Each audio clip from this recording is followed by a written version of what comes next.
So let's talk about what innovation is. Let's get a definition of that. How many of you have gated development processes? Okay, so this is certainly talking your language. There's a product that has to go into your product development process, and someone has to come up with that product concept. That's what we're calling innovation. It's the process of coming up with a product and service that addresses an unmet customer need, or several unmet customer needs. Now, with that definition, there's really been two paradigms that have been developed over the years.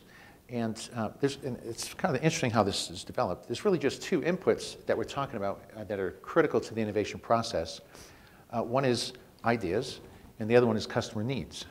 So thinking about this as a process and thinking about inputs coming into the process, companies have adopted idea-first approach to innovation, in which you come up with a lot of ideas and then filter through them to try to find the ones that are really good. And the other approach is to understand all the customer needs first, and then once they're understood, come up with solutions that address those unmet needs. So there are two different approaches. I just want to talk about each of them briefly here.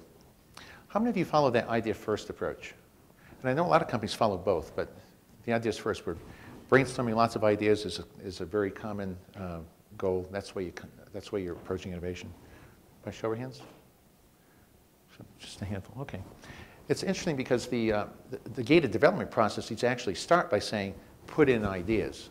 It says, come up with ideas and then filter them out.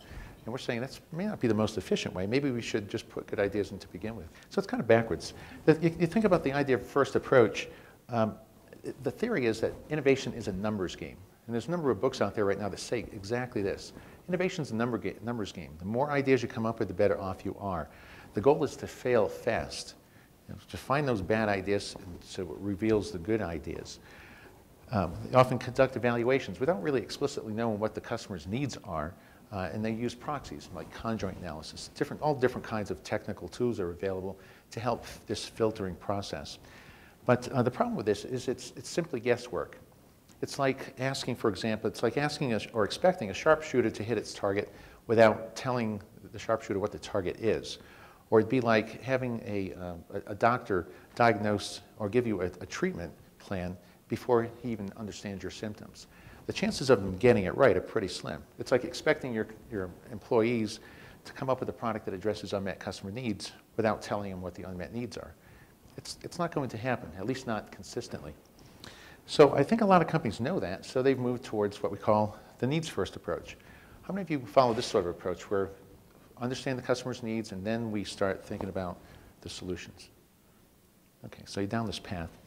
Now, the interesting thing about this is there's no agreement as to what a customer need is. But I know theoretically it makes more sense to understand all the needs first, but if we can't agree on what a need is, then it's really going to be hard to get all the inputs. So what happens in this scenario, in almost every case, is without knowing all the customer's needs, companies come up with some ideas. They may have talked to a few customers, they understand a few needs, so they come up with a concept, then they take it out to a customer and say, what do you think? And the customer says, well, I sort of like it. If you did this and that might make it a little better. And you go back, you make a refinement and bring it back again. And what do you think? Now, what does this sound like? This, again, is a guessing game. And every time you go out to your customer, you're asking them, does this satisfy your needs? And they're saying, well, if you change this feature or that feature, it would. And the conversation is taking place without either party talking about what those needs are. So again, the needs aren't explicitly known. And as a result, this too is guesswork and it's producing about 10 to 30% success rates. So both of these approaches, as they stand today, idea first or needs first, they're not working. And that's part of the problem. And that's why you see these, on average, according to Cooper and StageGate, that there's about a 10 to 30% success rates in most companies. But because people are approaching it that way, they walk away thinking about this. They think that innovation is this iterative process that you have to go back and forth to customers, and they think that getting it right is very difficult, of course, and these 10 to 30% success rates are something that we should just accept. But the truth is that companies are really guessing at the solutions here, and they're usually guessing wrong.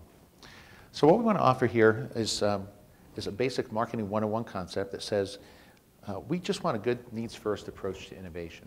What we think should happen is that companies should first understand all the customer's needs, then figure out which are unmet, and then come up with solutions to address them. Now, this is nothing different than you've heard for 30 years, but the key here is all the customer's needs. We need to know two things here. We need to know what a need is, and we have to agree on it, And then we have to know how to capture all of them. And just show of hands, has anyone ever worked on a project in a company where any one person or even collectively you knew all the customer's needs? Never happens. And that's the point. And until it does happen, we can't execute this in a very systematic fashion.